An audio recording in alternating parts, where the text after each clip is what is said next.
Imagine I canceled my daughter's wedding venue deposit on a Tuesday morning. Not out of spite, out of clarity.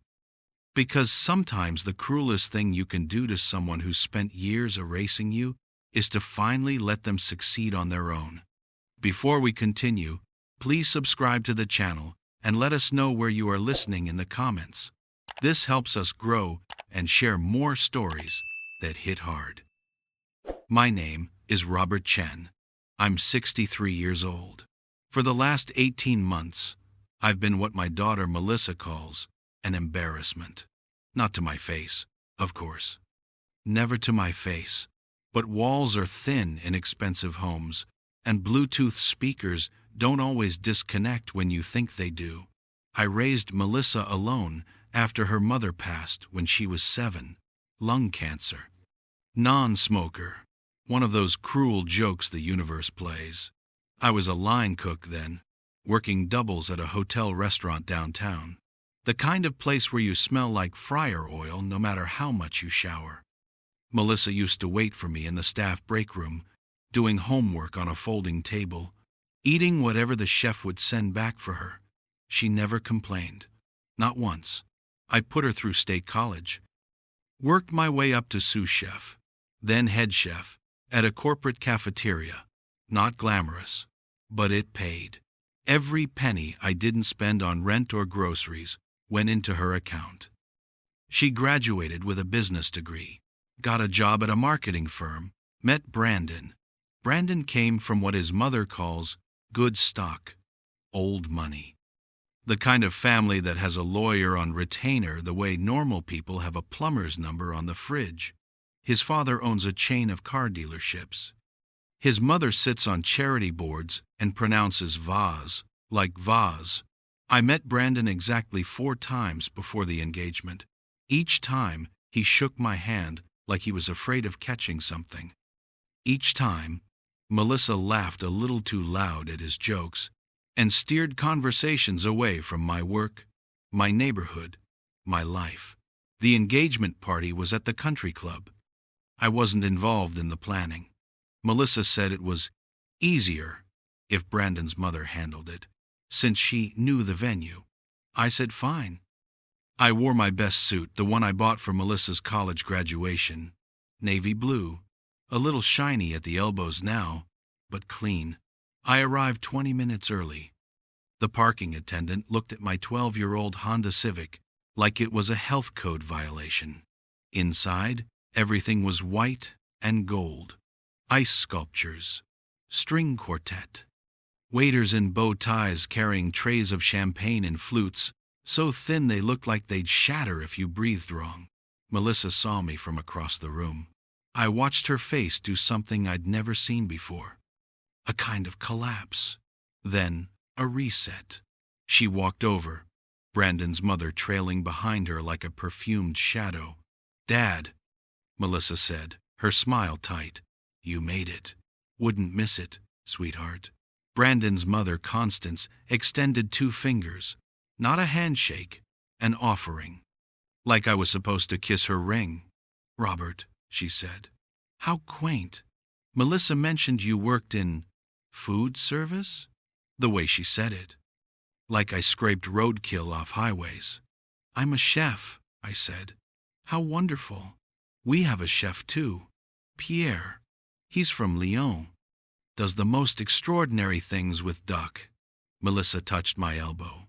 "Dad, why don't you grab a drink? We need to do some photos." I wasn't in the photos. I found out later they were for the engagement announcement in the society pages. Apparently, I didn't fit the aesthetic. Those were the exact words I heard through the bathroom door when Constance was on the phone with the photographer. I drank 2 glasses of champagne. Ate 4 of those little puff pastry things with cheese inside. Watched my daughter glow under the attention of people who'd never let her through the door if she'd stayed Robert Chen's daughter from the South Side.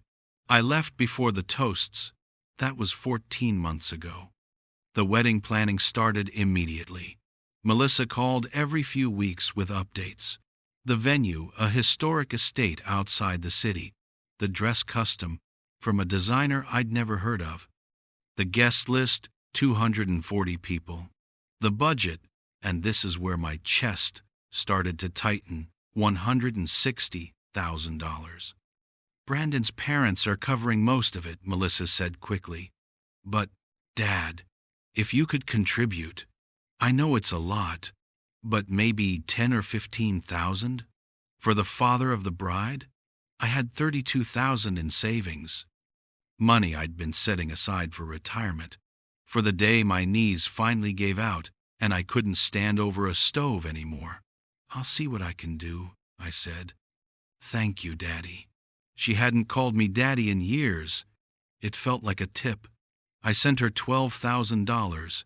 It took me 2 days to initiate the transfer.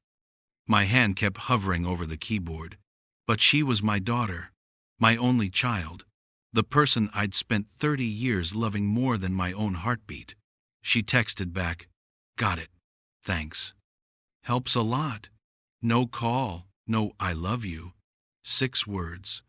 The next time I heard from her was 4 months later. An email. Subject line: Wedding update and important info. The email was 3 paragraphs of venue details and dress code requirements. Then, at the bottom, in a smaller font, "Hey Dad, so we've been finalizing the seating chart, and honestly it's been a nightmare with Brandon's family and all their people. We're doing a really intimate head table, just immediate family in the wedding party. You'll be at table 12 with some of Brandon's dad's business associates.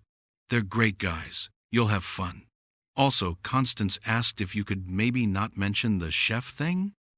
Some of the guests are kind of snobby about that stuff and we don't want it to be a whole thing.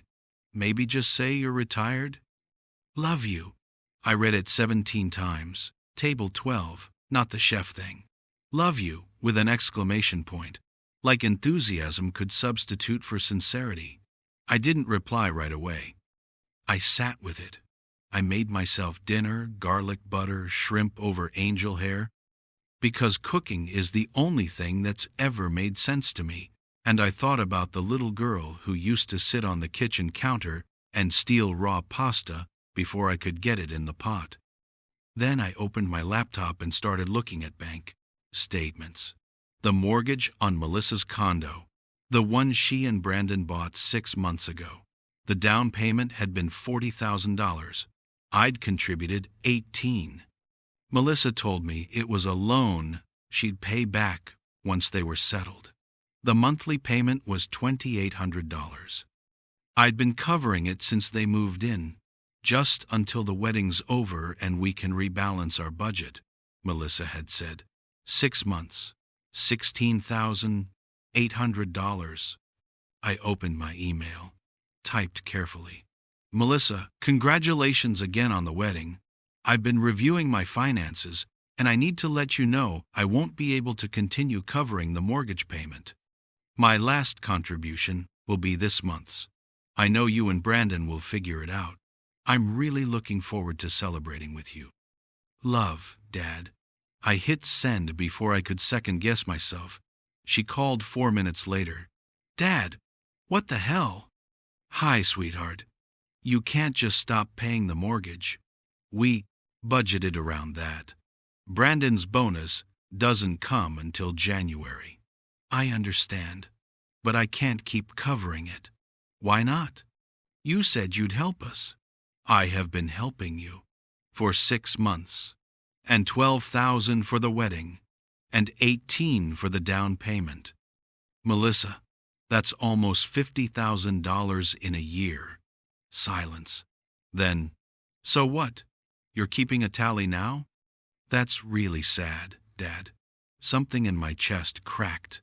Not broke, cracked. Like ice under weight. I'm not keeping a tally. I'm 63, Melissa. I need to think about my future, too. Your future? Dad, you're a chef. You'll work until you're 70. That's what people like you do. People like you. I'll let you go, I said quietly. I know you're busy with planning. Dad, I hung up. For 3 days, nothing. Then a text from Brandon. Hey Robert, Melissa's really stressed about the mortgage situation. Can we work something out? Maybe just a few more months? I didn't respond. Then, Constance called. I didn't know she had my number. Robert, Constance Whitmore, we need to discuss your recent decision. I'm not sure what there is to discuss. You made a commitment to these children. Pulling support now, right before the wedding, is frankly unconscionable. What kind of father does that? The kind who gets seated at table 12. The kind who's been covering their housing for half a year. I said, I think I've been pretty conscientious. Don't be crass. This is about family. I agree, it is. I hung up. That night, I did something I'm not proud of. I went to Melissa's Instagram. She'd blocked me from her main account months ago, I'd noticed, but hadn't said anything. But she had a public wedding planning account. Every detail documented. The dress fittings, the cake tastings, the venue tours. There was a post from 2 weeks earlier. A photo of her and Brandon at a restaurant. The caption, Date night at Marchand. Brandon surprised me. Sometimes, you just need to remember why you're doing all this wedding chaos. Love this man. Marchand, the French place downtown. Tasting menu starts at $250 per person. They couldn't make the mortgage payment, but they could drop $500 on dinner. I closed the laptop, sat in the dark, listened to the hum of the refrigerator and the distant sound of traffic. Then I made a decision. I called my lawyer. Well, not my lawyer. A lawyer. Guy named Tim Morales, who handled my will 3 years ago. I explained the situation. He listened without interrupting. Do you have documentation, he asked. Bank transfers, emails, texts, and the mortgage, are you on the deed? No, but I have proof I've been paying. Robert, I'm going to be straight with you. You can stop paying anytime. It's your money. But if you want to make a point, if you want to really be heard, you need to be strategic. I'm listening. We talked for 40 minutes. By the end, I had a plan. Step 1. I requested a full accounting of every dollar I'd given Melissa in the last 5 years. Not just the mortgage and wedding money. Everything. The car repair in 2021. The emergency root canal. The security deposit on her first apartment. The laptop for grad school she never attended. It came to $83,400. Step 2. I drafted a letter. Tim helped. It was polite, factual. It outlined every contribution and included copies of bank statements, Venmo receipts, text message confirmations. It ended with a single paragraph. I'm proud of the woman you've become and I want nothing but happiness for you. However, I can no longer provide financial support. I hope you understand that my own retirement and security must now be my priority. I love you, and I'll always be your father, but our financial relationship is concluded. I wish you and Brandon every success. I sent it certified mail. Step 3. I called the venue. Hi, this is Robert Chen. I'm the father of the bride for the Whitmore Chen wedding in December. I need to discuss the deposit. The event coordinator, a woman named Shanice, with a voice like warm honey, pulled up the file. Yes, Mr. Chen. The deposit was $25,000. Paid in full. Non-refundable per the contract. Who paid it? A pause. Let me see. It was split. $15,000 from a Constance Whitmore. $10,000 from you, Mr. Chen. My $10,000 from the 12 I'd sent Melissa for the wedding. Is there a problem? Shanice asked. I need to understand the cancellation policy. Well, the deposit is non-refundable, but if the event is canceled more than 90 days out, the remaining balance isn't due. You just lose the deposit. And if it's canceled less than 90 days out, Full payment is required. Per the contract. The wedding was 82 days away. Thank you, I said. That's all I needed to know. I didn't cancel anything. Not yet. But I wanted to know I could. 2 weeks passed. Melissa didn't respond to the letter. But Constance did. She showed up at my apartment on a Saturday morning. I was making coffee when the buzzer rang. Mr. Chen? I'm coming up. She didn't ask. She announced. I opened the door. Constance stood there in a cream-colored pantsuit and sunglasses that probably cost more than my rent. She looked around my living room like she was cataloging evidence. This is where you live? This is where I live. It's very compact. It's affordable. Would you like coffee? No. She stayed standing. I came to talk sense into you. This little tantrum of yours is affecting everyone. Melissa is having panic attacks. Brandon's stressed. The wedding is in jeopardy because you decided to be selfish. I poured my coffee slowly, added cream, stirred. I gave my daughter $83,000 over 5 years, I said. I'm not sure selfish is the right word. And she's grateful. But family doesn't keep score, Robert. You're right. Family doesn't. But I'm not sure I'm being treated like family. What is that supposed to mean? It means I'm sitting at table 12. It means I've been asked to lie about my career. It means I've gotten 6-word text messages in exchange for 5-figure checks. Constance's face did something complicated. You're being dramatic. Maybe. Or maybe I'm being clear. If you ruin this wedding, Melissa will never forgive you. If this wedding requires ruining me, maybe it shouldn't happen. She left without another word. That afternoon, I got a call from Brandon. Robert, we need to talk man to man. I almost laughed. Brandon was 31 and had never changed his own oil. Okay, look, I get it. You feel unappreciated. But you have to understand, wedding planning is insane. Melissa's been overwhelmed. She didn't mean to hurt your feelings. It's not about my feelings, Brandon. Then what's it about? Respect, reciprocity, basic acknowledgement that I'm a human being who's done nothing but support her, and we appreciate that. But pulling the mortgage payment? That's punitive, man. That's not cool. I'm not trying to punish anyone. I'm just done being an ATM. Jesus Christ. His voice hardened. You know what? Maybe Melissa's right.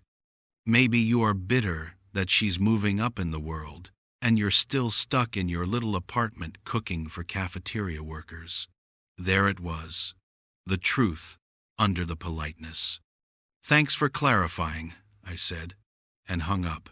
That night, I couldn't sleep. I kept thinking about Melissa, at 7 years old, crying because kids at school said her lunch smelled weird. I'd been sending her with leftover stir-fry, fried rice, things I made at the restaurant. She said they called it gross Chinese food. The next day, I started packing her peanut butter and jelly, white bread, apple slices, the blandest possible lunch. She stopped getting teased. I taught her to be ashamed of where she came from. Maybe this was my fault. But no. I taught her to survive. She chose to forget. 3 weeks before the wedding, Melissa sent an email. Subject line, "We need to talk." The email was long, emotional. She said I was holding money over her head, that I was trying to control her life, that she'd always felt like she had to earn my love, that Brandon's family had shown her what real, unconditional support looked like. She ended with, "If you can't be happy for me, maybe it's better if you don't come to the wedding. I'll have your table 12 seat reassigned. I think we both need space." I read it until the words blurred. Then I called Tim Morales. "I need to know my options," I said. We talked for an hour. By the end, I knew exactly what I was going to do. I sent one email to Melissa. I understand. I won't attend the wedding. I hope it's everything you've dreamed of. But I need you to know something. Every dollar I gave you was out of love, not obligation. I never wanted you to earn anything. I wanted you to have everything I didn't. I'm sorry I failed to make you feel that. I'm also sorry I can't keep sacrificing my future for someone who sees me as an embarrassment. The mortgage payment ends this month. As stated, the wedding contribution was my final gift. I wish you every happiness. You'll always be my daughter, but I can't keep being your bank. Love, Dad. I hit send. Then I called the venue. Shanice, it's Robert Chen. I need to cancel the wedding. Oh no, Mr. Chen, I'm so sorry to hear that. But as we discussed, you'd lose the deposit and owe the full balance since we're inside 90 days. I understand. But I'm only responsible for my portion of the deposit, correct? The $10,000 I paid? A pause. Well, the contract is under the Whitmore name primarily. Let me check with my manager. She put me on hold. Soft jazz played. I waited. She came back. Mr. Chen, I spoke with our director. Since you're not the primary contract holder, you can't actually cancel the event. Only the person who signed the contract can do that. My heart sank. Then she continued. However, you can request a refund of your portion of the deposit if the primary contract holder agrees to reallocate the payment structure. But honestly, that almost never happens. I'm sorry. I understand. Thank you for checking. I hung up, sat there, felt foolish. Then my phone rang. Unknown number. Mr. Chen, this is Shanice again. I'm calling from my personal phone. I probably shouldn't do this, but I looked at the notes on your account. I saw that your daughter requested you be removed from all vendor communications 3 months ago. You didn't know that, did you? No. I'm really sorry. Look, I can't help you cancel, but I can tell you that if the final payment isn't received 14 days before the event, the contract is voided and the deposit is forfeited. All of it. I don't understand why you're telling me this, because I've worked here for 6 years, and I've seen a lot of families, and I've seen a lot of people get used. You seem like a good dad. I just thought you should know how the contract works. She hung up before I could respond. I sat there for a long time. Then I opened my banking app and scheduled the mortgage payment to stop immediately, not at the end of the month. Immediately. If Melissa and Brandon couldn't make the November payment, they'd be 30 days late. If they couldn't make December, they'd be in default. And if they were scrambling to cover the mortgage, they might not have the $70,000 for the final venue payment, which was due December 3rd. The wedding was December 17th. I wasn't canceling the wedding, I was just not enabling it. There's a difference. The next 2 weeks were silent. No calls, no emails. I went to work, came home, cooked meals for one, watched cooking shows, and felt like a cliché. Then, 8 days before the venue payment was due, my phone rang at 11 p.m. Melissa. Crying so hard I could barely understand her. Dad, they're going to cancel the wedding. We don't have the money. Brandon's bonus got delayed, and the mortgage is late, and we have $70,000 due in a week. And Dad, please, I'm sorry. I'm so sorry. Please, I can't lose this wedding. Please. I closed my eyes. Listened to my daughter beg. Melissa, I'll do anything. I'll pay you back. I'll apologize to everyone. I'll put you at the head table. Dad, please. Please don't let me lose this. Sweetheart, I don't have $70,000. But you have savings. You said you had retirement savings. I have $21,000 left after everything I've given you. That's something. We can figure out the rest. We can get a loan. Dad, Please, I'll never ask you for anything again." The words were right there. "No, figure it out yourself. You made your choice." But she was sobbing. My little girl was sobbing. "I'll think about it," I said. "I need to think." "Dad, we only have 8 days." I said, "I'll think about it." I hung up. I didn't sleep that night. I paced. I made tea. I sat on the balcony and watched the city lights and thought about every moment that had led here. And then I thought about what Tim Morales had said weeks ago. If you want to be heard, be strategic. The next morning I called Melissa.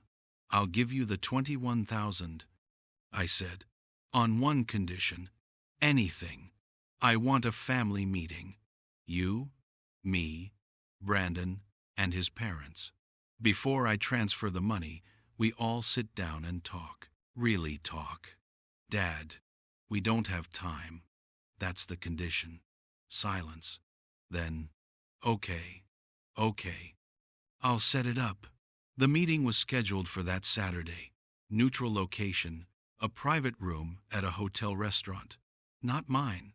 Somewhere expensive enough that Constance wouldn't complain. I arrived first, wore my Navy suit, brought a folder. Melissa and Brandon came in together. She looked exhausted. He looked angry. Constance and Richard arrived last. Richard was tall, silver-haired, handsome in that country club way. He shook my hand firmly. Constance didn't acknowledge me.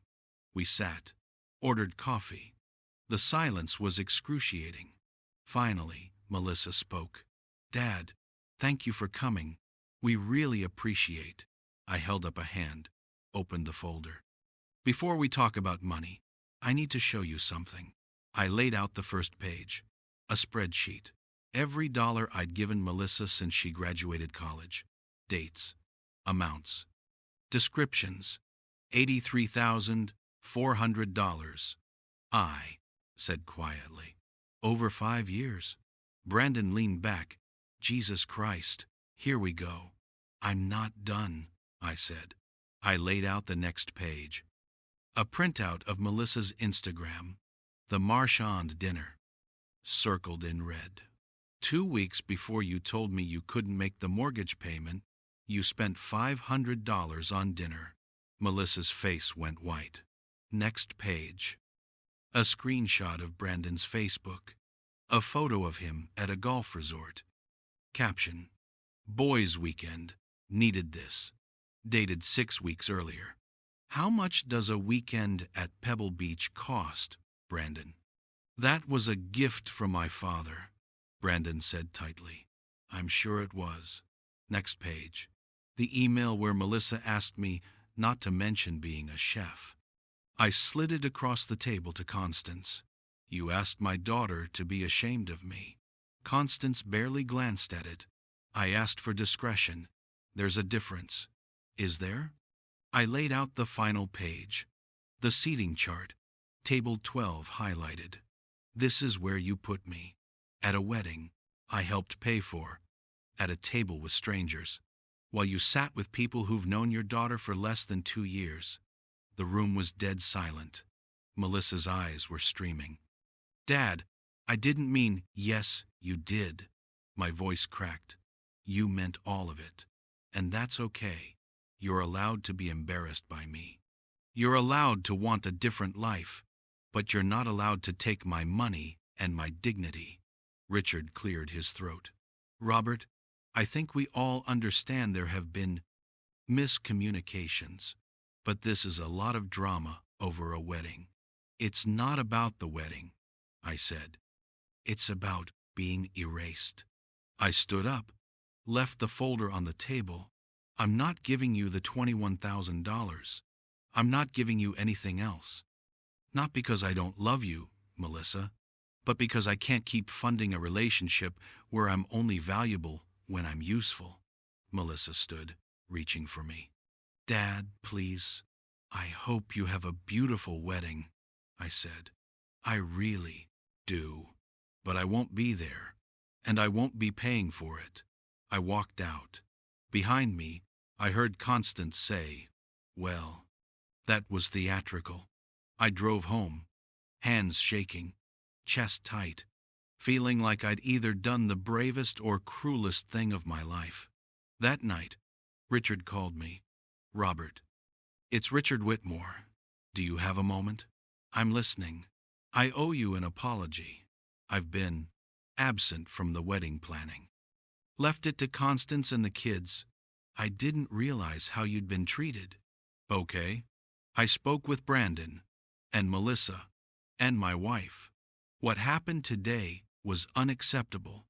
The way you've been sidelined is unacceptable. I appreciate that. I'd like to cover the venue payment, and I'd like you to be at the wedding, at the head table where you belong." Something in me twisted. "Richard, I appreciate the offer, but I don't think, please, let me finish. I also spoke with Melissa about the mortgage. Brandon's been financially irresponsible. I didn't know. You'd been covering it. That ends now. I'll handle their housing until Brandon's employment situation stabilizes. You shouldn't have been put in that position."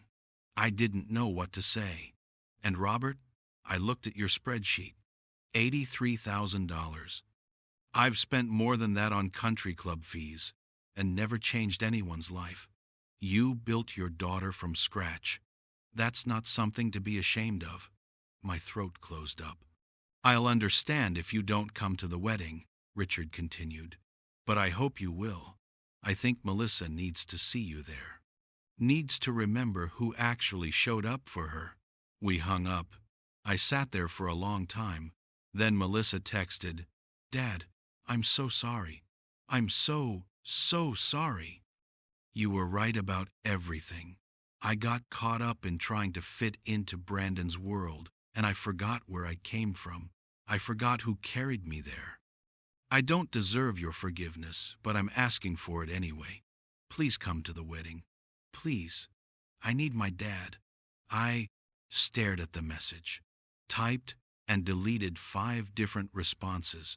Finally sent, "I'll think about it." 3 days later, I got a call from Shanice at the venue. "Mr. Chen, I wanted to let you know the final payment was received. The wedding is confirmed. Thank you for letting me know. And Mr. Chen, your daughter called personally to update the seating chart. You're at the head table now, next to her."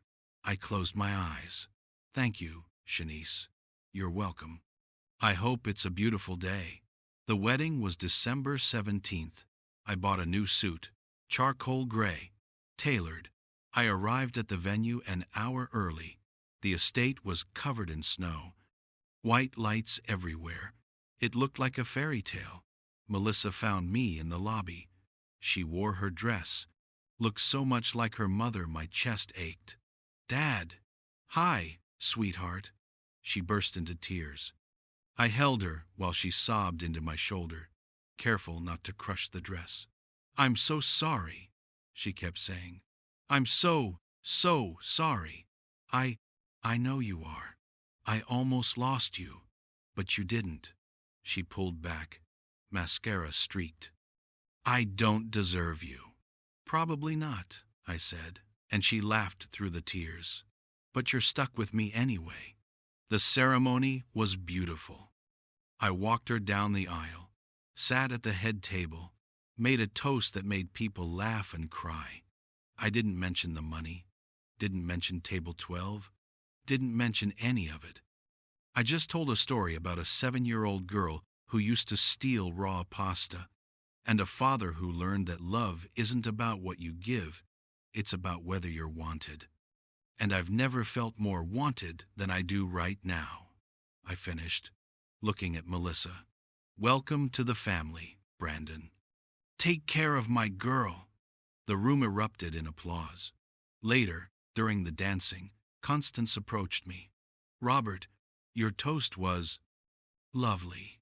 Thank you. I owe you an apology. I made assumptions about you, about your place in Melissa's life. I was wrong. I looked at her, really looked. Saw something I hadn't before. Fear. Fear that she was losing her son. Fear that she wasn't enough. We both want them to be happy, I said. That's enough common ground. She nodded, walked away. Richard found me at the bar later. Bought me a whiskey. You're a good man, Robert Chen. I'm a tired man. He laughed. That too. We drank in comfortable silence. At the end of the night, Melissa hugged me so tight I could barely breathe. I love you, Dad. I'm going to do better. I promise. I know you will. And Dad, I'm paying you back. All of it. I don't care how long it takes. Melissa, no. You sacrificed everything for me. It's my turn. I kissed her forehead. We'll talk about it later. Go. Be married. I drove home at midnight. The city was quiet. Snow falling soft and clean. I made myself tea, sat on the balcony, watched the lights. My phone buzzed. A text from Melissa. Thank you for not giving up on me. I typed back, never, not possible. Then I added, you didn't lose me. You gave me away, but you came back. That's what matters. She sent back a heart emoji. I finished my tea, went inside. The apartment was quiet, small, affordable, mine. I thought about the $83,000, the years of doubles and fryer oil and aching feet, the sacrifices that felt invisible until they weren't. And I realized something. I didn't need Melissa to pay me back. I needed her to see me. And finally, she did. That's not revenge. That's not even justice. That's just love with boundaries. And sometimes, that's the hardest thing to give. I slept better that night than I had in months. Dreamed of nothing. Woke up to sunlight and silence and the smell of coffee I'd make myself. Real family isn't who you're born to. It's who wants you at their table. And now, finally, I had my seat. If you liked this story, please like it, subscribe to the channel, and share your impressions in the comments. To listen to more stories, click on the window on the right. Thank